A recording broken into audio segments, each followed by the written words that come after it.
Say it out loud. Are they pawpaw trees? That's right. Oh, wow. Remember, when you're doing this for a group, you have to be, this is a pawpaw, not this is pawpaw, maybe? You'll be more confident because you'll know it. But anyway, this is a pawpaw tree. And how many people like the fruit of this? Never had It's also called a custard apple, and it is so sweet, and it's more than I can bear. I can actually eat a banana that's going really dark and spotty, but I cannot eat this. This is so cloyingly sweet, but it does make good ice cream. K-State has been working on ways to, improve pawpaw as an agricultural crop for people. Largest Native American fruit.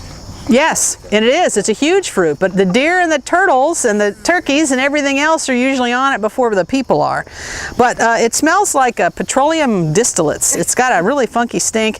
But has anybody ever seen the flower of this in the spring? It's like a dark purple, reddish color. Yes, it's really cool with the flower that's on it. It looks like a little red leather flower. And what's really neat about that is in the springtime, you're trying to attract a pollinator to, as a gentleman over there said before, you're going to get your stuff done. Well, you have that little narrow window when your flowers are going. Well, that red color makes some insects think it's meat. And so they fly to it, and they're attracted to that. The same thing with the wild ginger. If you've ever looked at wild ginger, it has a maroon flower low on the ground. Again, the insects cue on that and think it's carrion. And so these things have figured out a way to get themselves pollinated. But I love that little red flower. I think it's a very pretty flower. So think about that next spring. The carrion flower. It's supposed to smell like rotten meat, but have you ever tried to smell it? I have not smelled that smell, but I guess if we were insects trying to pollinate it, we'd tune into that smell maybe a little better. But yeah, it's kind of neat. But anyway, pawpaw.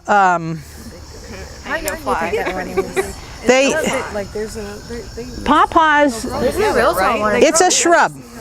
It's a shrub, so it's not going to be an overstory tree, but it can get pretty good sized in a floodplain. Again, that's where you're going to find them, is floodplains, moist side slopes where there's a seep, something where there's wet feet for this thing, for the most part. But this one's not old enough to fruit.